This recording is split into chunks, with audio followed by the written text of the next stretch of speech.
nous avons besoin de toute la force que Dieu puisse nous donner. Je suis sûr que nous ne pourrons pas tenir sans avoir tous les moyens accessibles à l'enfant de Dieu. Alors, la toute dernière parole que Jésus nous a donnée se résume dans les versets 18, 19 et 20 du chapitre 28 de Matthieu. Juste avant de quitter cette terre, voilà donc la parole de Christ. Je lis les 3 versets pour avoir le tableau complet. Jésus dit d'abord, tout pouvoir ou toute autorité m'a été donnée dans le ciel et sur la terre.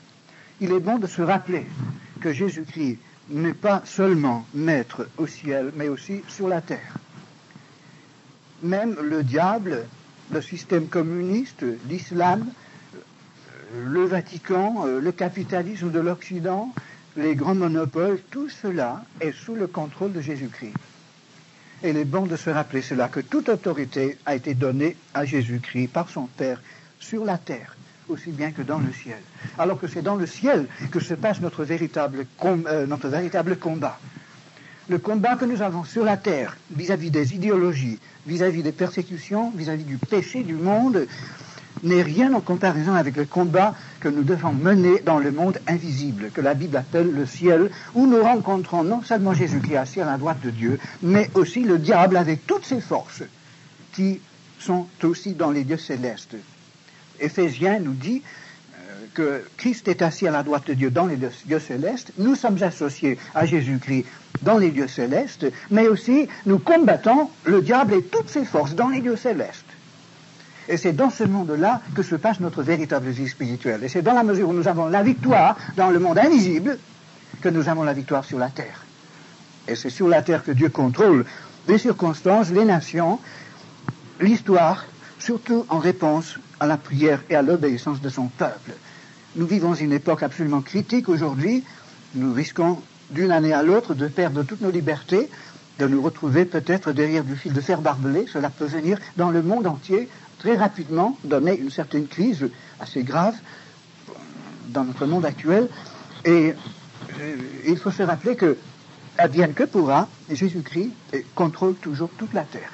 Il y aura un moment où Jésus-Christ retirera son autorité et il va livrer les nations au diable. Le moment où l'Antichrist se manifestera et l'Esprit de Dieu cessera de troubler les hommes. Dieu laissera carte blanche au diable, à l'Antichrist et à toutes les nations qui le suivent. Mais en ce moment, Jésus-Christ contrôle toutes les nations, toute la terre.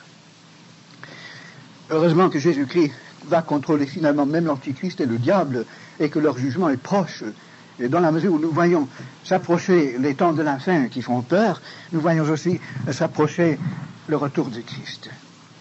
Dans quelques années, qui sait, chers amis, pourquoi pas, il est fort possible que dans 20 ans, Jésus-Christ soit maître de la terre, incontesté.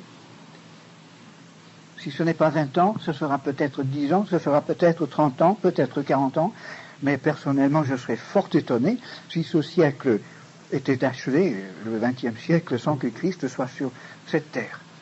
Et nous, avec lui, dans notre corps ressuscité. Alors, Jésus dit, donc, en vertu de cette autorité qu'il a reçue de son Père, au verset 19, « Allez, faites de toutes les nations des disciples. » Nous devons garder en perspective les priorités de Dieu. Il est important que nous évangélisions Paris, la France, mais Dieu pense surtout en ce moment à l'Asie, où les 2/3 de la population du monde habitent, où il y a le moins de missionnaires, d'évangélistes, de pasteurs, d'églises, le moins de Bibles, de littérature. Presque tous les hommes de Dieu, presque tous les prédicateurs, presque toutes les églises, presque tous les livres sont concentrés en Occident, à l'exclusion des autres pays. Et on a même constaté que dans le monde anglo-saxon, par exemple, pour un livre qu'on écrit et qu'on imprime pour convertir le monde, on écrit et on imprime 200 ou 300 livres pour l'édification du chrétien. Nous avons donc un déséquilibre extraordinaire dans notre vision spirituelle et il faut rectifier ce déséquilibre. Tout en priant pour Paris, pour la France, pour l'Europe, pour les Amériques, il faut aussi prier peut-être 2 fois autant pour l'Inde, pour le Pakistan, pour l'Indonésie, pour la Chine et pour les pays communistes, et pour les pays arabes. La priorité que Dieu met devant nous, c'est l'évangélisation de toutes les nations, et surtout les nations qui ne sont pas évangélisées. La France, dans une certaine petite mesure, a déjà été évangélisée, ou presque, puisque rien qu'Opération Mobilisation, au cours de 3 ou 4 ans, a pu parsemer toute la France avec au moins un traité ou une invitation pour qu'on puisse avoir un évangile ou faire un cours biblique. Donc la France devient de plus en plus responsable. Ce n'est pas une raison de délaisser l'évangélisation de la France. Plus que jamais, il faut évangéliser la France. Mais il faut aussi penser, tout en évangélisant la France, tout en priant pour la France, pour Paris, il faut prier à Bombay, à Madras, à Calcutta, à Hong Kong, à je ne sais pas quoi, à la Chine, à tous ces pays-là. Il faut penser aussi au monde arabe, devant lequel l'Église de Christ s'esquive parce que c'est tellement difficile. L'Église de Christ n'a jamais pris au sérieux le défi de l'islam, sauf à l'époque des croisades où elle a pris l'épée et a traîné dans la boue le nom de Christ à tel point que les Arabes pensent que Jésus-Christ veut dire les croisades, les épées, les baïonnettes, les canons, etc. Comment pouvons-nous défaire dans l'esprit des musulmans cette image complètement faussée de Jésus-Christ que l'Occident leur a donnée?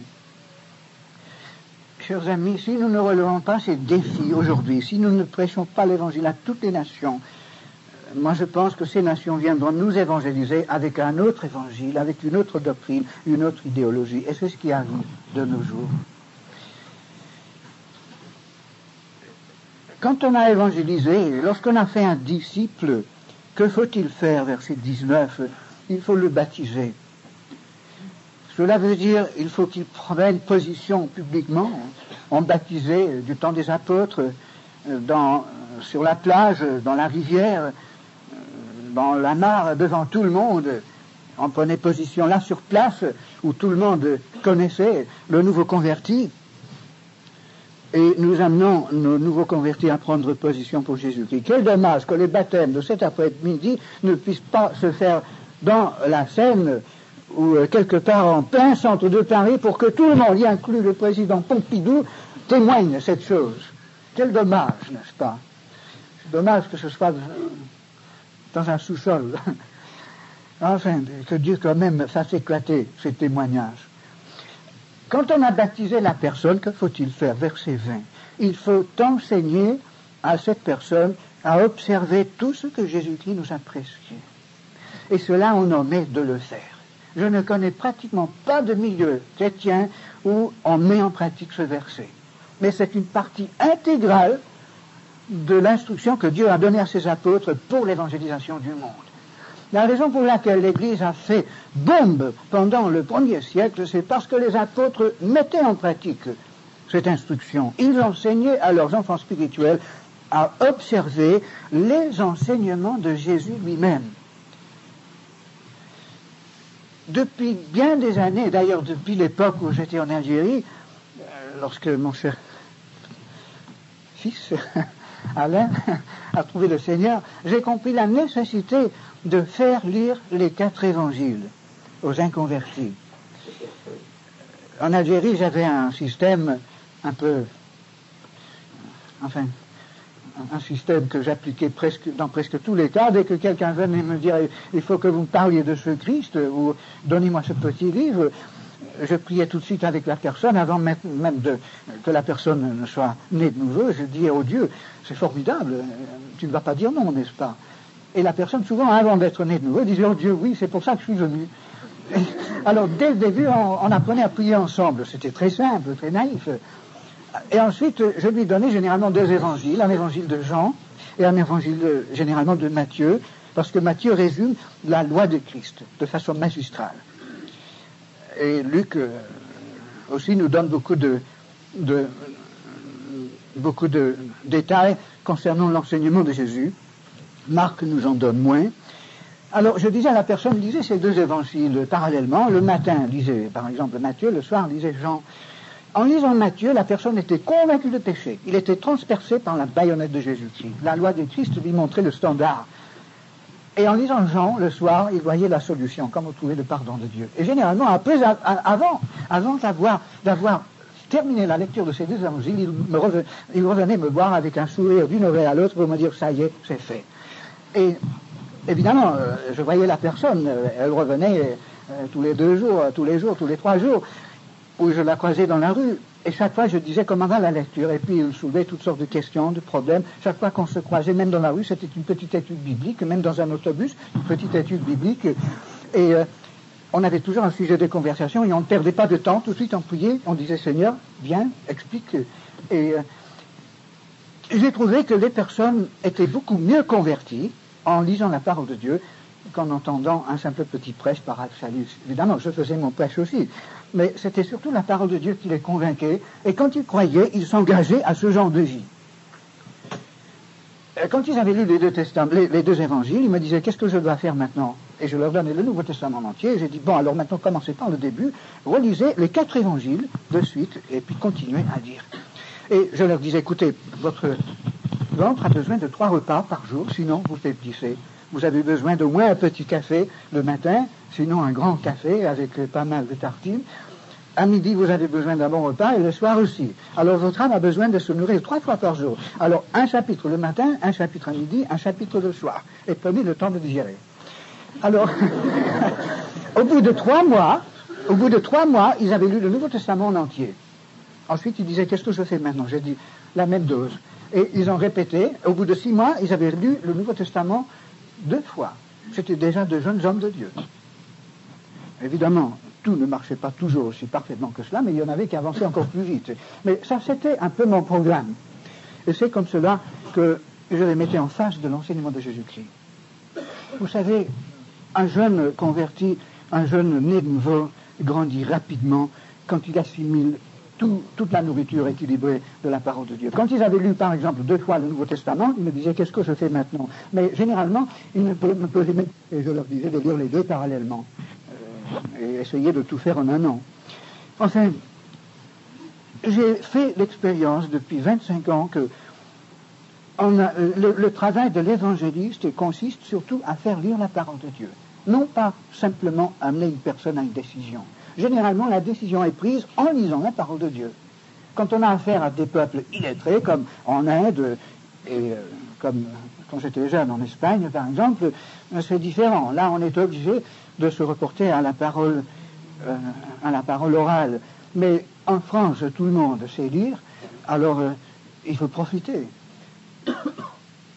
De toute façon, j'ai remarqué que la toute première chose à dire à un nouveau-né en Christ, c'est d'étudier les 4 évangiles et de commencer déjà à mettre en pratique tout ce que Jésus nous dit.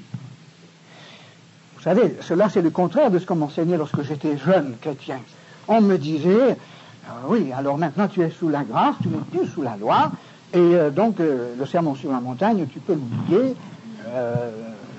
Tout cela, tu le mets sur le dos du juif, ou tu le renvoies au millénium, ça ne te concerne pas. Oui, c'est très beau, quand même, tu tiens compte, mais tu n'es pas obligé de vivre ce genre de vie.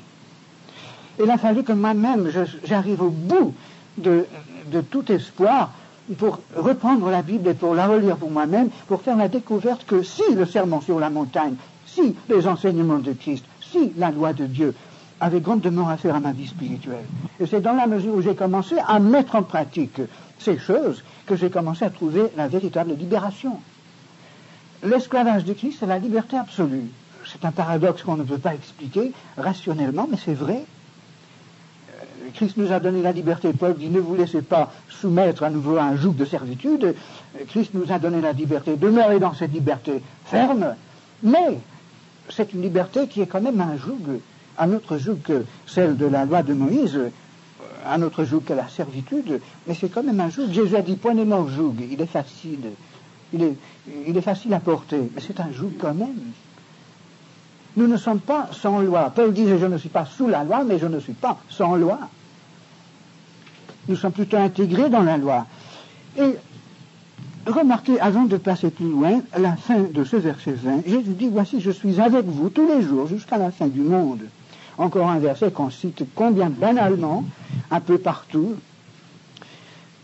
Jésus-Christ est avec nous tous les jours. Mais si nous allons faire de toutes les nations des disciples, si nous leur enseignons, ça observait tout ce qu'il nous prescrit, mais si je désobéis, je ne vois aucune raison pour laquelle je puisse compter sur la présence de Jésus-Christ. Est-ce que Jésus-Christ va m'accompagner dans la désobéissance? Mais non. Évidemment, il ne m'abandonne pas, il ne me lance pas en enfer parce que je suis un chrétien désobéissant, mais il ne me garantit plus sa présence. Je suis privé de sa communion. Il y a une ombre entre lui et moi-même. Je suis toujours le Fils de Dieu, l'enfant de Dieu, mais je ne suis plus dans la même pièce. Alors que lui m'attend dans le salon ou dans la salle à manger, moi je suis au grenier, au bout du jardin. Je lui appartiens toujours, mais je ne profite pas de sa présence. Il ne me sourit plus. Il pleure sur moi. Maintenant, regardez justement le sermon sur la montagne, au chapitre 5, où Jésus déclare ses intentions. Il dit pourquoi il est venu. Verset 17 du chapitre 5. Ne croyez pas que je sois venu pour abolir la loi ou les prophètes. Je suis venu non pour abolir, mais pour accomplir. C'est vrai, il est venu pour accomplir la loi pour nous. Donc nous ne sommes plus sous la loi. En Christ, aux yeux de Dieu, j'ai accompli toute la loi. Mais, vous savez, Dieu ne reste pas dans la théorie. Si Christ a accompli pour moi la loi et sur la croix il a payé par sa mort ma désobéissance à la loi de Dieu, ce n'est pas pour que je puisse maintenant vivre dans la désobéissance. Autrement, son sacrifice, son esprit, la nouvelle naissance n'ont aucun sens. Si Christ maintenant me sauve, c'est pour que je puisse vivre selon la loi de Dieu et pas pour autre chose. Non pas pour être légaliste, non pas pour être dans la servitude, mais parce que c'est dans la nature des choses. Si j'ai l'Esprit de Dieu qui habite maintenant en moi, cet esprit ne va faire autre chose que la volonté de Dieu. Et cette volonté de Dieu est définie pour nous dans la Bible par la loi de Dieu. L'univers est bâti entièrement sur une base de loi. D'ailleurs, la loi de l'univers est d'une complexité, d'une intelligence mathématique, d'une structure tellement merveilleuse que les savants, chaque année, sont de plus en plus abasourdis par leurs découvertes. Rien que l'analyse de la cellule biologique et du code génétique nous laisse tous absolument essoufflés. C'est inimaginable que les savants continuent à être athées, mais ils continuent à être athées simplement parce qu'ils excluent à l'avance toute possibilité de croire en Dieu dans leur esprit. Ils sont aveugles, et chaque fois qu'ils font une nouvelle découverte, ils se condamnent eux-mêmes plus que jamais. Jamais le monde était aussi coupable vis-à-vis de Dieu que maintenant, puisque rien que par la science, on a tellement découvert sur Dieu que être athée veut dire une opiniâtreté inimaginable. Paul dit que Dieu se fait voir dans tous ses ouvrages, dans toute la nature, dans toutes les branches de la science. Dieu se voit comme à l'œil. C'est évident. Et ceux qui ne voient pas sont ceux qui mettent des lunettes noires. Et un temps, un argent, un encre, une énergie inimaginable ont été gaspillés depuis une centaine d'années par les savants qui ont essayé, coûte que coûte, de prouver que l'univers est arrivé tout seul et qu'on n'a pas besoin de Dieu pour expliquer le phénomène de l'univers. Mais vraiment, il faut avoir, comme j'ai quelquefois dit, un peu en blaguant, il faut avoir énormément de foi pour être athée.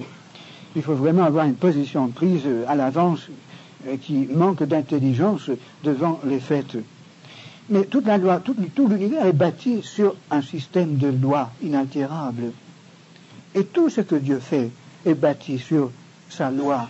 Dans le monde spirituel, dans le monde moral, encore plus que dans le monde physique et chimique. Alors, est-ce que le chrétien va maintenant donc vivre sans loi, sans tenir compte de la loi de Dieu? Mais c'est une folie. Lorsque l'arbre pousse dans votre jardin, si vous avez la chance d'en avoir un, ou la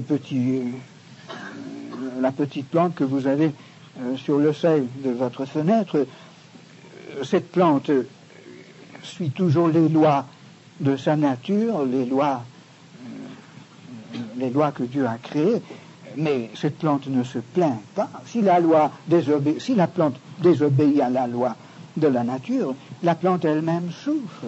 C'est dans la nature de la vie, c'est dans la nature des choses que Dieu a créées, de vivre selon sa loi, parce que c'est de cette manière qu'on est heureux. Moïse disait dans Deutéronome répétitivement à Israël, vous garderez toutes ces lois que je vous prescris afin que vous soyez heureux, vous et vos enfants.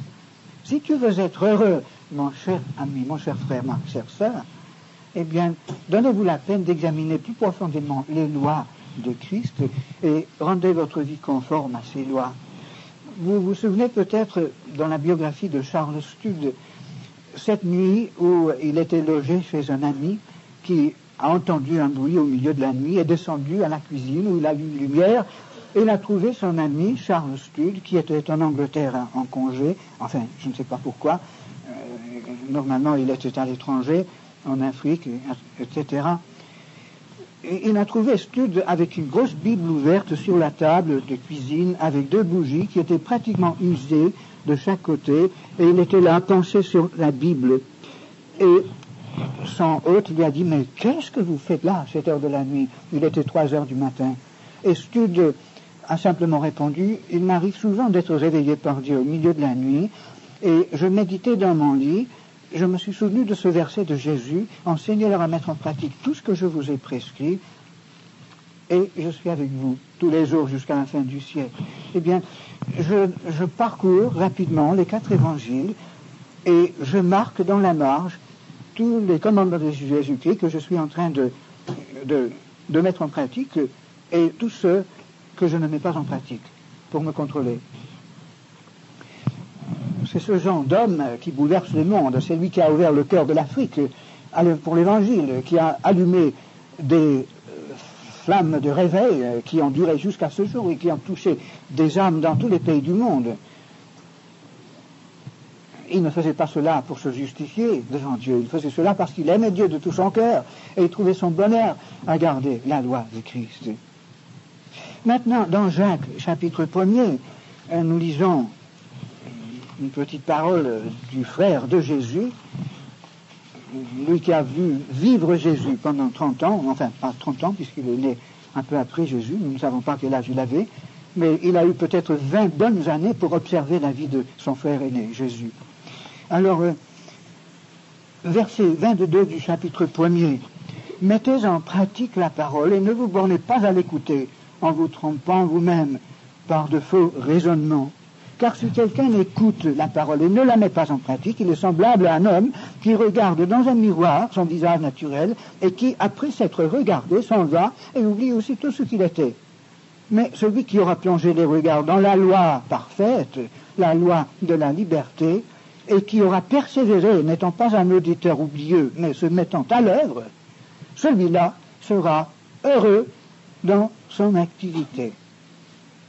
Et dans le chapitre 2, au verset 13, versets 12 et 13, nous disons ceci, parlez et agissez comme devant être jugés par une loi de liberté, car le jugement est sans miséricorde pour qui n'a pas fait miséricorde. La miséricorde triomphe du jugement.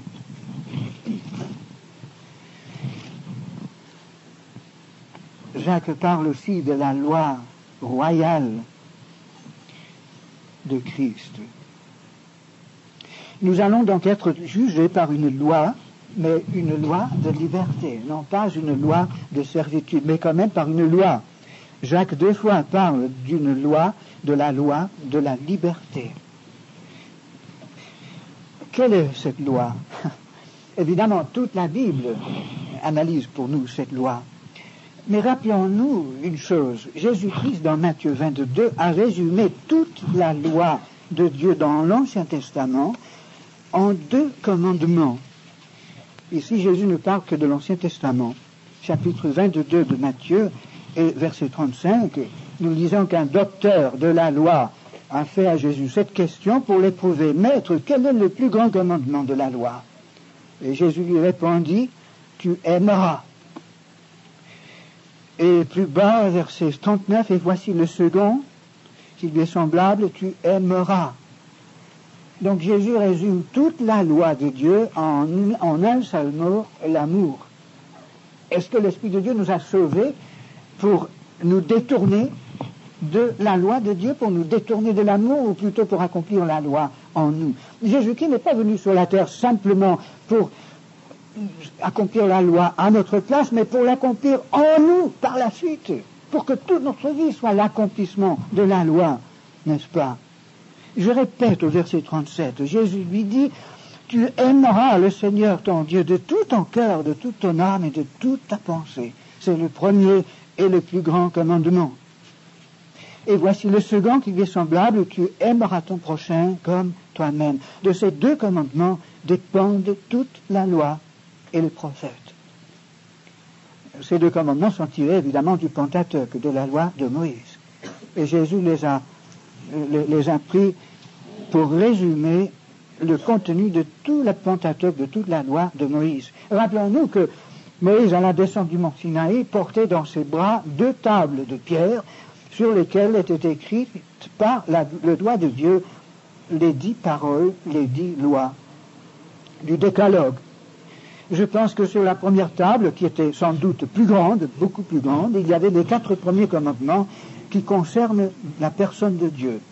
Tu n'auras pas d'autre Dieu, tu ne te feras pas une fausse image de Dieu, tu respecteras la personne, le nom de Dieu, et tu donneras à Dieu une proportion de ton temps, c'est-à-dire le 7e de ton temps, 1 jour sur 7. Celui qui aime Dieu de tout son cœur, tout spontanément garde ces 4 commandements essentiels. Et s'il garde ces 4, forcément, il gardera tous les autres commandements secondaires et détaillés que nous trouvons dans la parole de Dieu, qui concernent Dieu. Si j'aime Dieu de tout mon cœur, jamais je ne voudrais avoir un autre objet d'adoration que Dieu seul. Jamais je ne voudrais que j'interpose entre mon âme et la face de Dieu autre chose que son esprit. Je voudrais être face à face avec lui. Je ne voudrais pas avoir une fausse conception de Dieu. Je ne voudrais pas avoir devant les yeux une caricature de celui que j'aime. Mais je veux le voir en face et je veux le connaître de près, dans l'intimité. Je veux savoir exactement comment il est. Et je veux l'honorer tel quel. Et pour rien au monde, je ne voudrais manquer de respect pour lui, pour son nom, pour sa personne, pour les choses qui lui sont sacrées. Et pour rien au monde, je ne voudrais le priver de l'immense joie de prendre mon temps au maximum pour que je puisse avoir des tête-à-tête avec lui, des face-à-face avec lui, des moments d'intimité pour qu'on puisse dialoguer et se dire l'un à l'autre le fond de ce qu'on a dans son cœur. Quand on est amoureux, on désire une seule chose, on veut être le plus possible avec celui ou celle qu'on aime. Être absent, c'est l'enfer. Être présent, être ensemble, c'est le ciel. Eh bien,